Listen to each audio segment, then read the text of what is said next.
Good afternoon to all of our friends in the US, and good evening to those of you here in Israel. My name is Jennifer Lewin, and I'm a volunteer for CJP's Boston Haifa Connection. A Brookline native, I made Aliyah to Haifa several years ago with my twin girls, and I'm a professor of English at the University of Haifa. For the last 4 years, I've been volunteering for the Boston Haifa Peoplehood Committee, focusing on issues around education. The Boston Haifa Connection has a long history spanning over 3 decades and generating impact in our 2 communities across social, cultural, educational, and economic development areas. At the heart of this special collaboration is a strong bond between thousands of people in Israel and the US. These people-to-people relationships bind us together, make us stronger, and bring us together in times of need like today. By now, many of you know that on Saturday, October 7th at 6:30 in the morning, Hamas terrorists infiltrated Israel from Gaza and entered kibbutzim, cities, and towns in the south, slaughtering men, women, and children, and taking control of the area for hours and hours. Somewhere around 200 to 250 hostages were taken, whose fate remains uncertain. The army, the police, and emergency rescue services were scarce. The heroes that day were civilians themselves, ordinary people who did the extraordinary. In the first hours of what soon became a war, they fought face to face with the enemy, and their stories will live forever. Before I offer some words of introduction about Amir Tibon, our special guest, I want to tell you to feel free, please, to ask questions in the Q&A feature. We'll take as many of these as we can at the end of the program. One of the most powerful stories of heroism from October 7th is that of the Tibon family. And in a few minutes, Amir Tibon will share his own harrowing firsthand account of survival and rescue, along with his wife and 2 small children, from their house on Kibbutz Nachal Oz on the Gaza border. Tibon is the diplomatic correspondent for the newspaper Haaretz here in Israel, where he covers Israel's foreign relations with an emphasis on the US-Israel relationship and diplomacy in the Middle East. As it turns out, he was scheduled to appear on our program in any case, speaking about Israel's pro-democracy movement. His active involvement there, like his journalism, is an inspiration to so many of us. We are so grateful, Amir, that you've agreed not to cancel or postpone this meeting with us. I'd like to close these opening remarks by sending strength and love to your family, to your father and your mother, heroes through and through, and to the greater Nachal Oz and area families in neighboring kibbutzim. I'm also personally waving to you from a few kilometers down the road here in Kibbutz Nir David, where we've adopted many families from the south, including in this very house, and are trying to take care of them as best we can. We stand ready to lend a helping hand however we can. Thank you, Amir. Wow. Thank you so much for these very important opening words, and I'm so happy to hear about what you and your community are doing. And I have to say, the last 11 days since the fighting began have been, on the one hand, a very disappointing period for me, because I've never been more disappointed with an Israeli government and what I'm seeing from the government right now, or actually what I'm not seeing. But I've never been so inspired and so grateful and so proud of the Israeli people as I am these days. And the small example that you just gave about hosting a family in your home tells part of a much larger story. I'm joining you this evening, friends, from the dining room in Kibbutz Mishmar HaEmek, which is, you can call it kind of like north central Israel, the Jezreel Valley, not far from Haifa, actually. And this kibbutz on Sunday, right after the vicious Hamas attack on our community, opened its doors and opened its heart to the Nachal Oz community and decided to host us here. We have, I think, close to 300 people staying here right now. And the kibbutz is providing so many different things here to help us, to comfort us, to make our stay pleasant.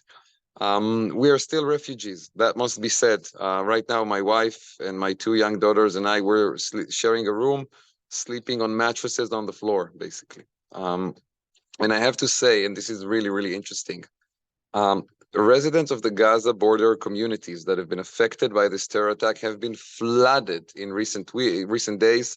It feels to me like weeks and months, but it's only days. I apologize.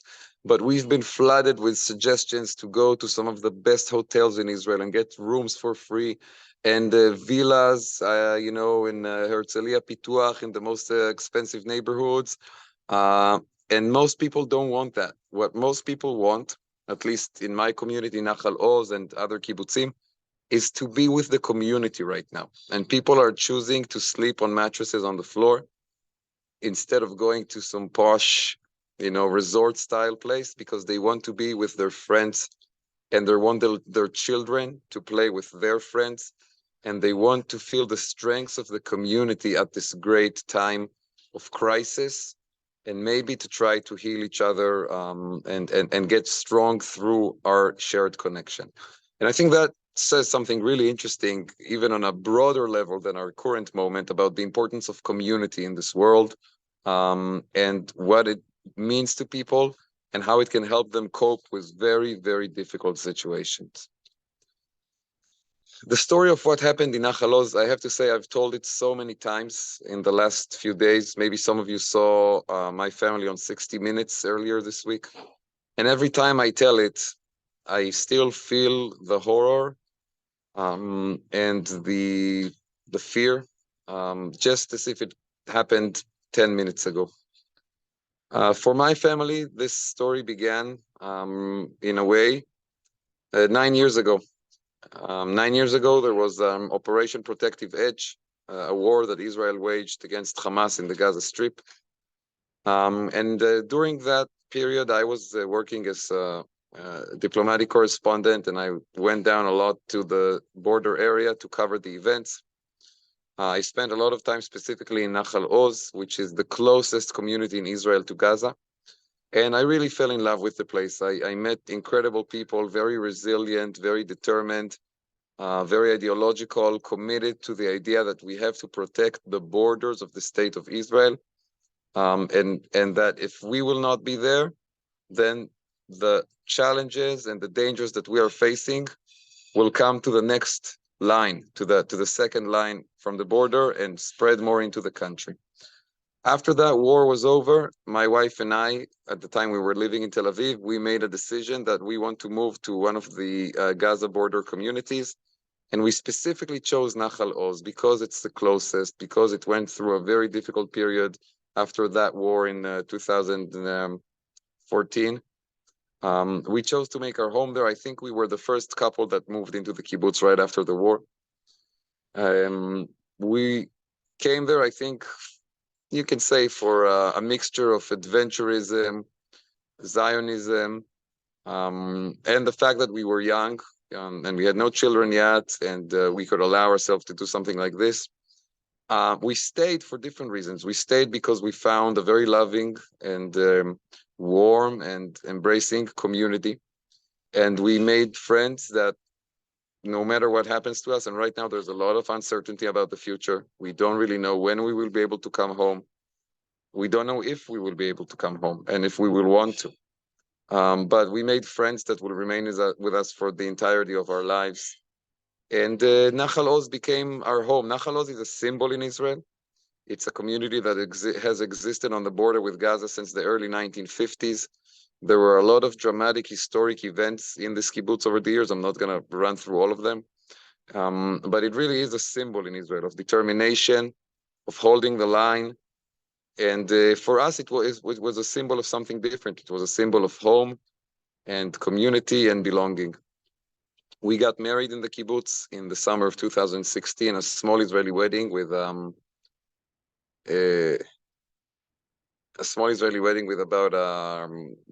400 guests in the pool of the kibbutz. Later, we went to the United States for almost 3 years because I was appointed the Washington correspondent for Haaretz. We lived in the Washington area. I covered the Trump administration. And when that was over, it was obvious to us that we are going home back to the kibbutz. This was in 2020. I could have stayed for as much long as I wanted in Washington, D.C. And for us, it was a choice to go back to Nachal Oz because it's our home. It's the place that we love more than anything else in the world. And we decided to raise our two daughters over there. We have my oldest daughter is 3.5 years old. Galia, my second daughter, is 1.5-year-old. Carmel, they both love the kibbutz. Nachal Oz for them is the best place in the world. They walk every morning to their kindergarten. And during the kindergarten hours, the staff takes them on trips throughout the kibbutz to see the cows and the donkeys and look at the flowers of the season and the fruits of the season and all of those things. And it's just a magnificent place to raise your children. We always knew there were risks and dangers of living in Nachal Oz. We have experienced hundreds of rocket attacks over the years. There was the whole phenomenon of the incendiary balloons, these devices that Hamas would send into the fields of the kibbutz that would set everything on fire. There were incidents in which Hamas tried to shoot anti-tank missiles toward buses and cars. And I have to say, none of these dangers deterred us from continuing to make our home and our life in Nachal Oz and raising our daughters there. We trusted the military and the state of Israel to protect us. We knew that we were more at risk than any other place in the country, perhaps, because when there's a rocket alarm in Tel Aviv, it's very dramatic, but at the end of the day, there's Iron Dome, and there's a 2-minute warning for people to take shelter. When there's a rocket alarm in Nachal Oz, there is no Iron Dome because we're too close to the border, and there are 7 seconds to reach shelter. But 500 people specifically, chose to make their home in this community and in the other border communities, and anyone who's ever visited the Gaza border area knows that there's a special charm to it, and that people who live there, they're made of something different, something special, and they were able to withstand these dangers because they found something very, very strong in Nachal Oz and in Kfar Aza and in the other communities in this area. What happened on Saturday morning is that our contract with the state of Israel was broken. The contract was very clear. It said that our role was to protect the border, and we did it taking some risks upon ourselves, right? 7 seconds to reach shelter, no Iron Dome, and other threats. And it was clear that this is a price we are calculating into the deal. Our job is to be there, to be on the border, to keep the border of the country. And there was a second part to this contract. That second part said that the state of Israel will protect us. We are protecting the border, and the state protects us. And on the morning of October 7, 2023, the state of Israel broke the contract. Perhaps if you go back and look at events that happened leading to this massacre, you realize that the state broke the contract many, many times before. It was an accumulation of mistakes and miscalculations that allowed this to happen. I woke up that morning in bed at 6 a.m. from the familiar sound of a mortar about to fall on my neighborhood. And I have to tell you, I wasn't excited at all. My wife and I, Miri, we're used to it, okay? We've been living in Nachal Oz for several years now. We've been through this. We went to what we call the safe room. In every house in our community, there's a room built of strong concrete. Usually that's where people put the children to sleep. So we ran to the safe room. Our daughters were both sleeping. They also don't get excited by all this kind of noise. They're used to it. We shut the door. We shut there's like this very thick, window built of iron that is supposed to withstand a direct hit from a mortar or a rocket. And we waited for a break. We've done this many times before. You sit in the safe room, you pack a suitcase, and when there's a break in the mortar fire, even of 10 minutes, you just shove the kids into the car and you drive away to somewhere else until everything comes down. And this is what we were expecting. But around 7 a.m., we realized we are in a different kind of event, because that's when we heard for the first time the sound of automatic gunfire in the distance. And then the noises began to get closer and closer. At first, it was in the fields of the kibbutz. Then it was in the road up to the entrance to the kibbutz. And then it was in our neighborhood. And very soon it was directly outside our window.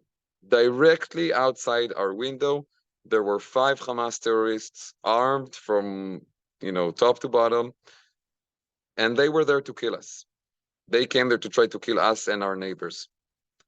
We heard them speaking in Arabic. I understand some Arabic. They were yelling tactical orders at each other, basically trying to break into our houses, knowing that we were hiding in the safe rooms and that if they manage to enter the house, they will have a chance to try to break into the safe room and kill or kidnap us. There was a very, very small and very, very brave group of police fighters who were almost accidentally stationed inside our kibbutz on that Saturday morning. They were, I think, 8 or 9 fighters.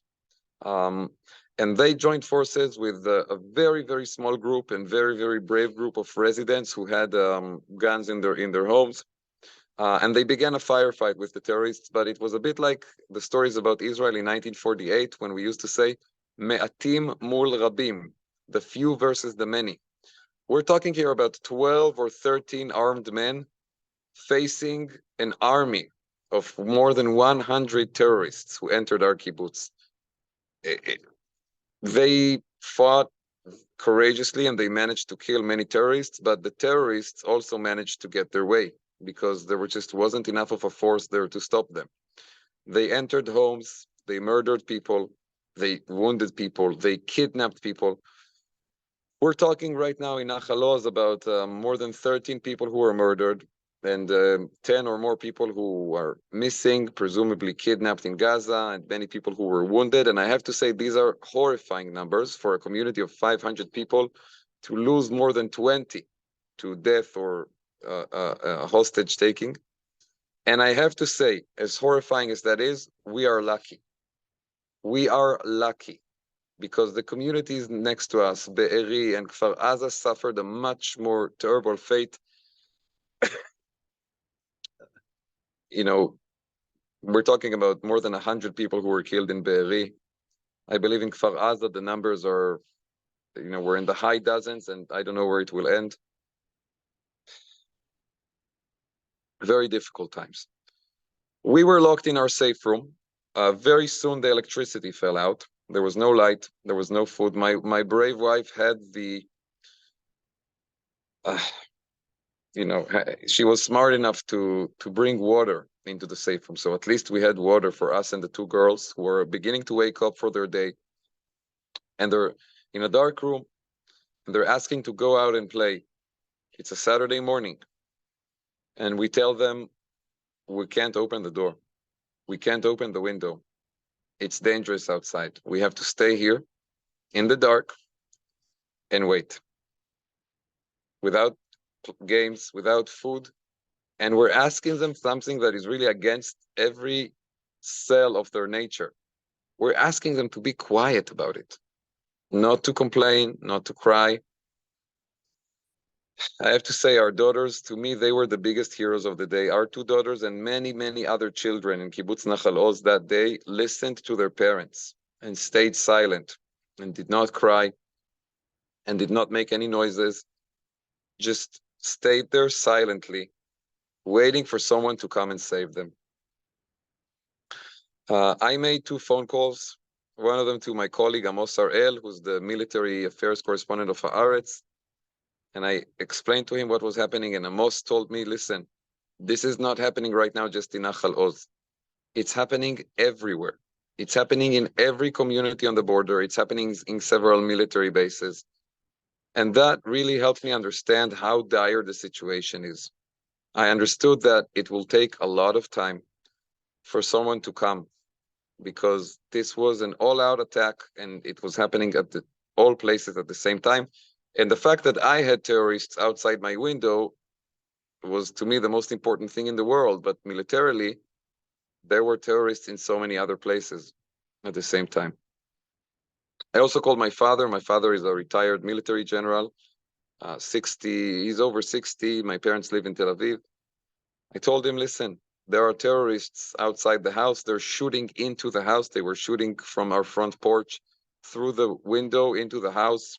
We heard it as if they were inside. I mean, when somebody's standing outside your home and shooting bullets into your house, it basically sounds like they're inside. I told him, I don't know if they're inside or outside. They're very, very close. And this may be it. My father said, hold tight, lock the door of the safe room, stay very, very quiet, and wait.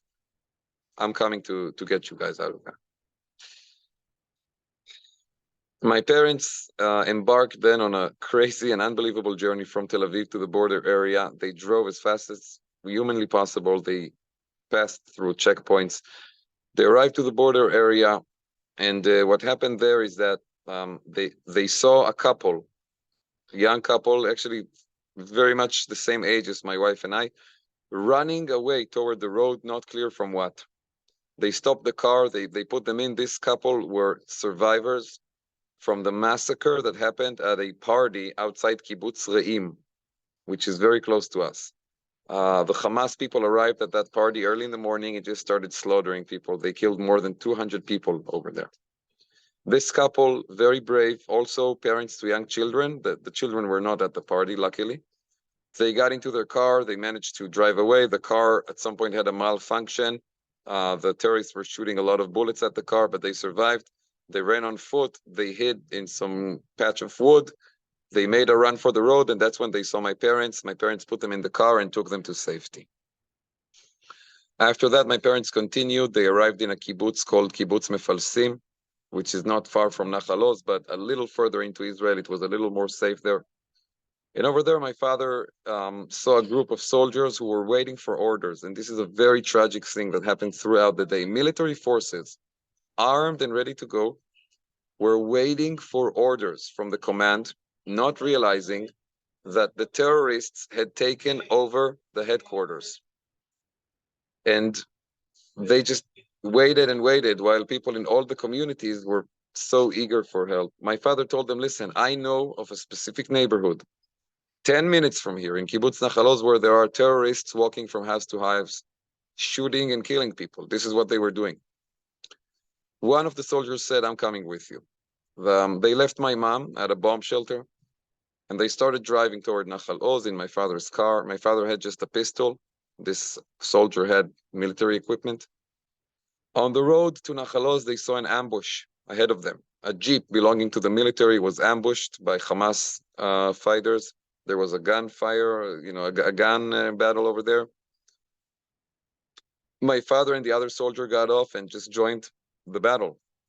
They joined the battle. They helped kill the terrorists. And they were then very close to Nachal Oz at that point, but 3 of our soldiers had been wounded. Others had been killed in that battle, but 3 were wounded, and one of them had life-threatening wounds. So my father and this other soldier put the 3 wounded soldiers in their car, drove back to where my mother was waiting, and then a decision was made to split. My mom took the 3 wounded soldiers to the hospital in Ashkelon, driving on a road that all day long had been the target of rocket fire and gunfire from Gaza, and she made it, and all the 3 soldiers made it, and they're all alive now. And my father saw there an old army companion, Israel Ziv. He's also a retired military general, 67 years old. Think about it. 67 years old. He got up that morning, he put on his uniform, and he rushed down south to try to help people. And my father told him, I don't have a car because my mom took the wounded soldiers to Ashkelon. I need to get to Nachal Oz. My granddaughters are there. Will you take me? Israel Ziv, and this I will remember for the end of my life. He said, okay, I'll do it. He risked his life by driving my father to the entrance to Nachal Oz. They arrived in a car. They saw a group of special forces about to enter the kibbutz.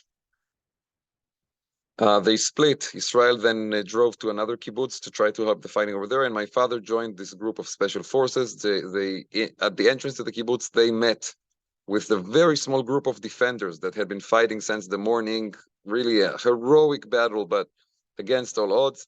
Suddenly they had a military with them. The first time the military arrived, is 2 p.m. when my father enters the kibbutz with this special forces unit. The terrorists entered at 6. It's 8 hours. These soldiers were very brave. They started going from home to home, clearing, killing the terrorists, and freeing the people from the safe rooms, telling them, you can open the door now.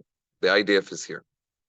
Some people didn't believe, by the way. They just stayed locked inside. They were afraid that it was still the terrorists. We had no idea any of this was happening. We were in the safe room, in the dark, with no cell phone, with no food, with 2 very quiet and very brave little girls. I knew my father was coming. He told me he will be coming. I didn't know what happened in the way. All of what I just told you, I only learned later.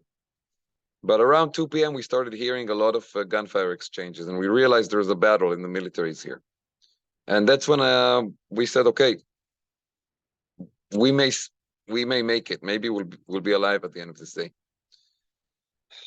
They continued to go from house to house, and at 4 p.m., we heard a very large, bang on the window of the safe room. We heard my father's voice.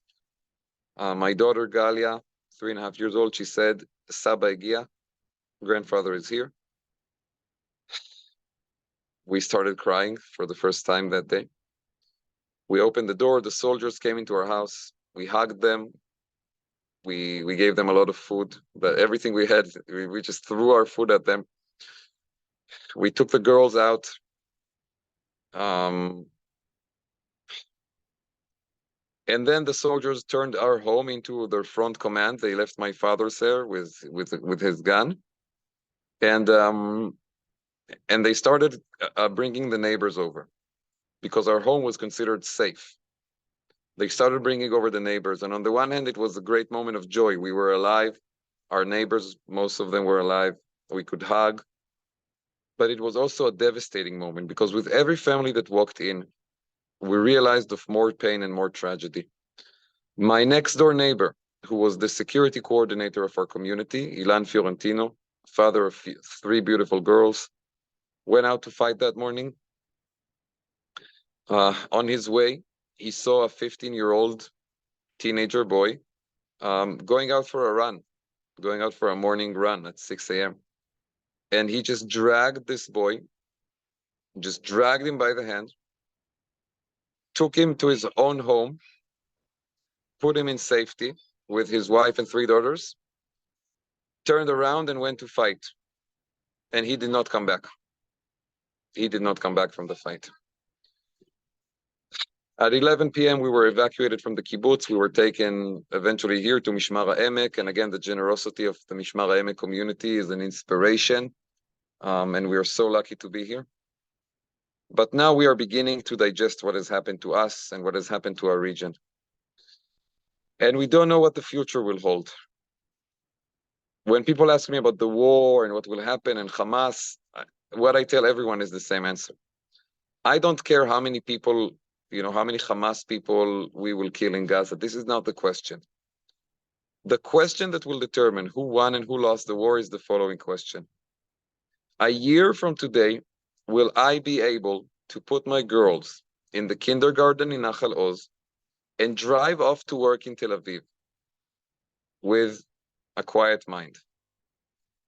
If a year from today I can do that, I can put my girls in the kindergarten in Nachal Oz and go off to work, Israel has won the war. But if a year from today I can't do that, I can't put my girls in kindergarten in Nachal Oz and go to work, then Israel has lost the war, because then it means an entire region of the country has been deserted. Nobody in our community will put the lives of their children at risk the same way that they were on the morning of October 7th. And this will be the biggest victory in the history of Hamas. They will essentially have evacuated an entire region that is within the internationally recognized borders of the state of Israel. We're not talking here about settlements like what we had in Sinai or Gaza. We're talking here about communities within the borders of Israel. This has never happened before. This is the test of the government. It's also a major test, I have to say, for our supporters and friends in the diaspora, who I believe will have a very important role in rebuilding the communities on the Gaza border and making them safe and prosperous. And let me tell you, we're going to need your help on this, okay?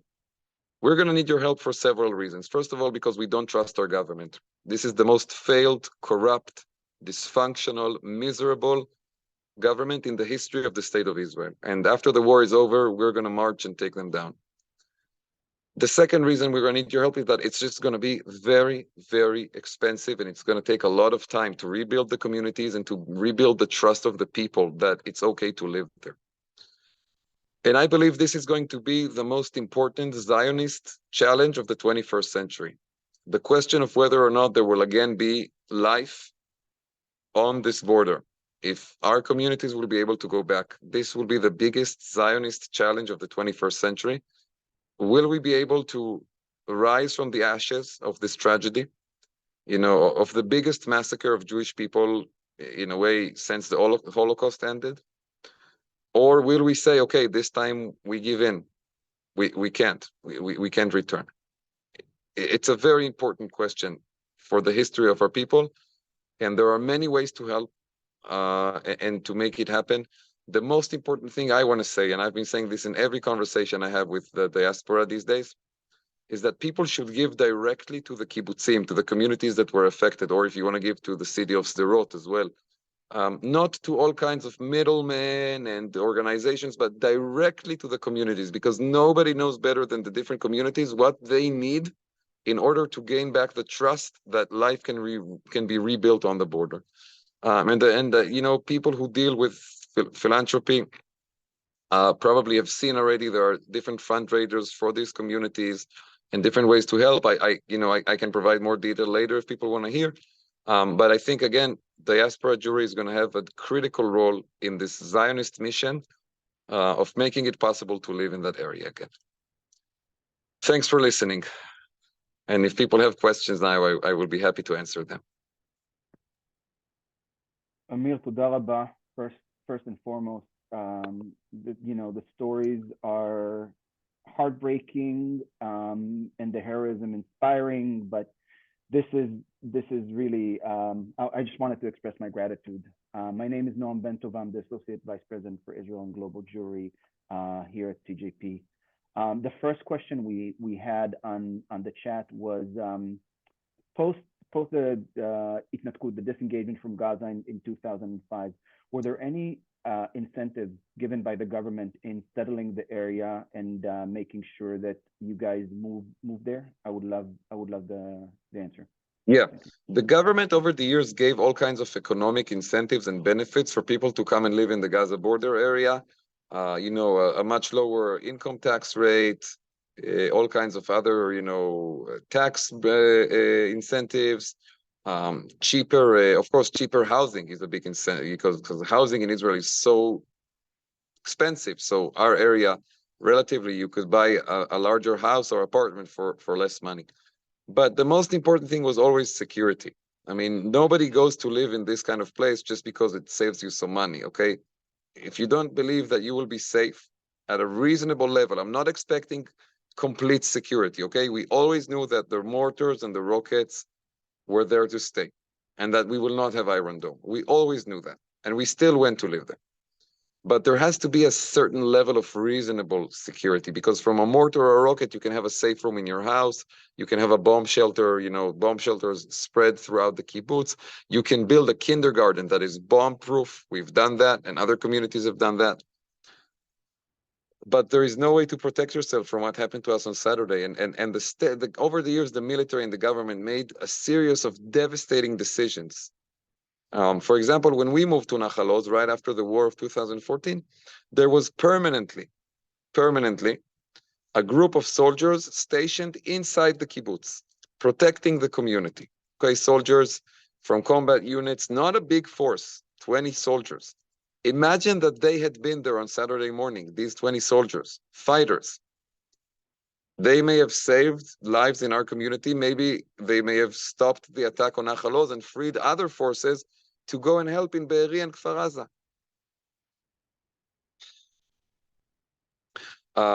And this is just one example. There are many, but the military at some point said, you know what? We built an underground wall with Gaza. We built an underground wall against the tunnel threat, right? You guys probably remember there was this big obsession with the tunnels a few years ago that Hamas was digging into Israel. The military and the government said, okay, we built an underground wall, no more tunnel threat. We don't need the soldiers there anymore. We can send them to the West Bank where there's a terror wave and they can protect people over there. And we tried to fight against it, to say, it. You don't know that it's 100%, proof, this wall underground. We didn't imagine that they would just take some tractors and SUVs and drive over the border fence. But imagine that those 20 soldiers had still been in our kibbutz on Saturday morning. Yeah. Thank you. Another question that came through the chat was regarding the role of regional players, more specifically the countries that signed the Abraham Accords. What role do you see, or do you hope they will play in what's to come? The Abraham Accords were based on the idea that you can sideline the Palestinian issue and make peace with countries that you never had war with, okay? That, we make peace with United Arab Emirates, Bahrain, Morocco. Now, listen, I love the Abraham Accords. I'm very happy that President Trump did it and, that Israel signed along. And of course, it's been amazing to see all the Israelis flying to Dubai and making business there. It's a wonderful thing. But it was never, never, never a replacement for trying to find a solution, whether military or diplomatic, to the Israeli-Palestinian issue. And this is what we learned again on Saturday. I mean, peace with the United Arab Emirates does not provide security for the Israeli living on the border with Gaza. These are two, now that doesn't mean we don't need the agreement with the United. It's great that we have it. It's great economically. It's probably good for intelligence ties and some military ties against Iran. It's great. It's wonderful. But it doesn't solve the fundamental threat that we are facing, which is the continuation of our conflict with the Palestinians. And again, one person will say the only way to solve it is military. One person will say it has to be military and diplomacy. Another will say only diplomacy. That's a different conversation to have. But we cannot sideline this issue. We should not sideline this issue. And I think now these countries, obviously, they're in a bind because the Arab world is completely riled up over what's happening. We see demonstrations supporting Hamas in Jordan, in Morocco, in Egypt, in other countries. It's a dangerous moment. All of these countries want stability. They want quiet. They understand Israel will have to take very, very significant action against Hamas. But they hope a complete humanitarian disaster in Gaza can be avoided because that will put them in trouble as well. It's a very dangerous moment for those countries as well. Thank you. I see another question that came on the chat, and I know your time is limited, so I just maybe this. We have a few more minutes. We have a few more minutes. Yeah. Fantastic. Can you talk a little bit about the day-to-day life right now for you, your wife, and the girls? How this new reality looks for you guys? I admire my wife because this is a very challenging time for her. She had a beautiful home in a beautiful community with an excellent kindergarten for her daughters. And she worked. She had a job that she loved nearby, in Ashkelon, which is 20 minutes from the kibbutz. And on Saturday morning, all of that collapsed. And right now we're sleeping here in Mishmar Emek on mattresses on the floor. She's not working. I'm really, really busy because I'm doing a lot of events like this one, trying to help the kibbutz and the communities on the Gaza border reach the hearts and minds of people outside of Israel, whether it's through media engagement or through events like this or fundraising or anything that can help our communities. It's a challenging time for our family. What is keeping us happy is to see our girls when they play with their friends, when they run here in the small streets, kibbutz streets, as you can call them, of Mishmar Emek, when they see people from Nachal Oz and they hug them. But it's a challenging time, and we don't know what the future holds. We don't know when we will be able to go back home and under what conditions. And we try to shield our girls as much as we can from this. But it's not easy. It's not easy. Yeah, you mentioned at the beginning of the talk, what would be a victory If a year from now you're able to take your girls to school, but in the, I guess in the immediate term, what would make you, your family, your friends to say, okay, enough was achieved, so we feel comfortable enough or safe enough to go back to the kibbutzim and the yeshuvim on the near the Gaza Strip? I think every person has a bit of a different answer to that, but I think it needs to be clear that Hamas can never launch this kind of attack again, and that we will have the ability to defend ourselves from it. There are two sides of the equation. Number one, the military needs to bring back the forces to the Gaza border area and never again send them somewhere else. Never again say, oh, you guys are safe now.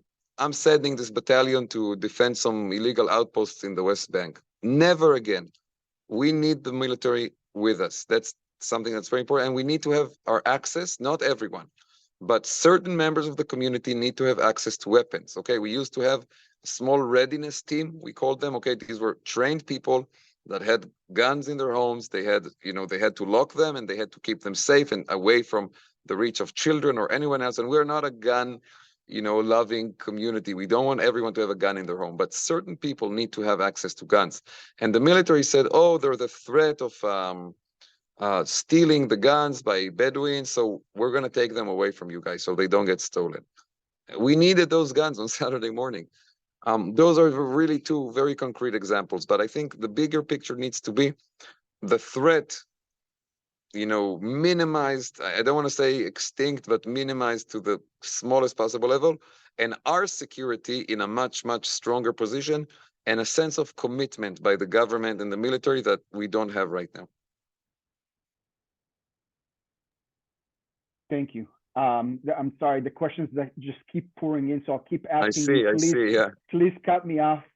There's one question is, if you can talk about the general sentiment in Israeli society regarding Israel's response and the activities and the actions in Gaza. What is the general sentiment?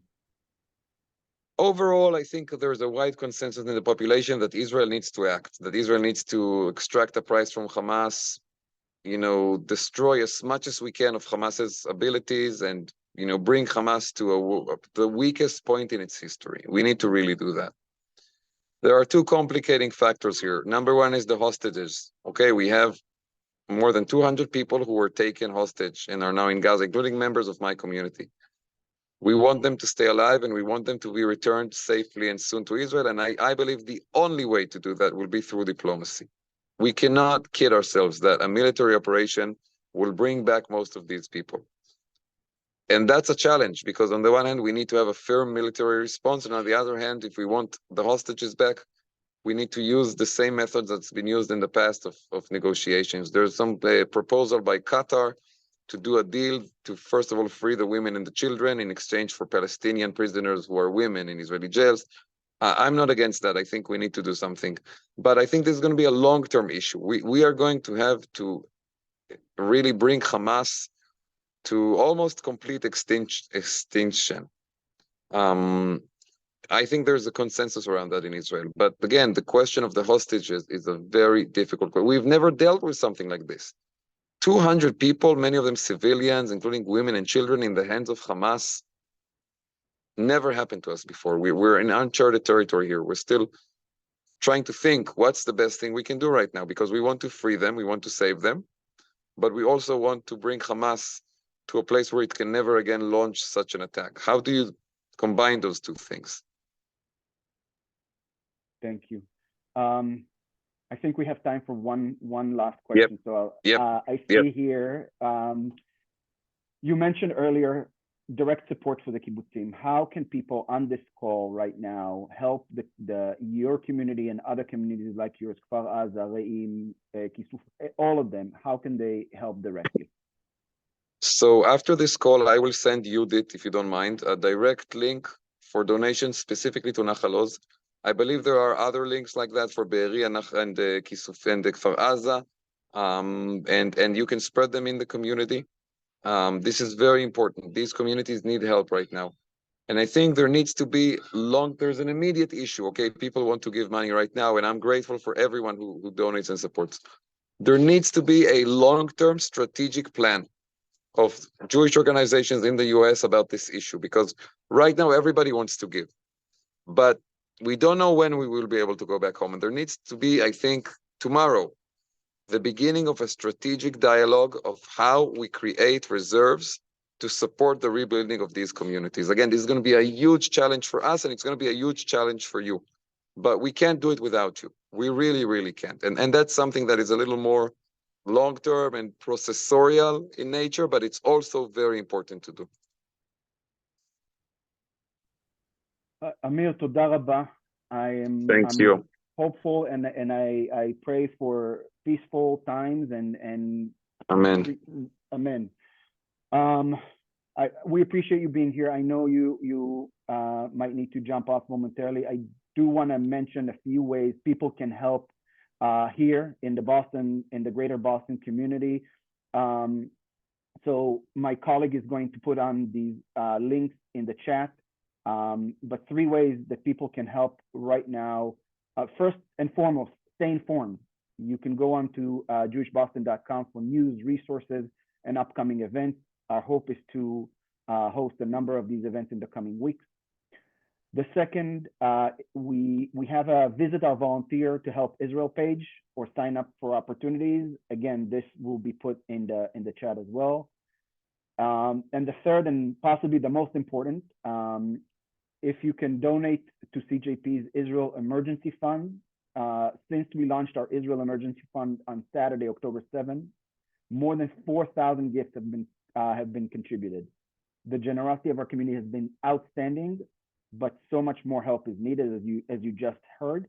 The scope of the devastation is unimaginable, and we need to continue to raise significant support. We aim to deploy these resources to our partners in Israel and support their work and their efforts in helping the communities recover, in supporting the Israeli Trauma Coalition, Magen David Adom, and other organizations doing wonderful work and life-saving work on the ground.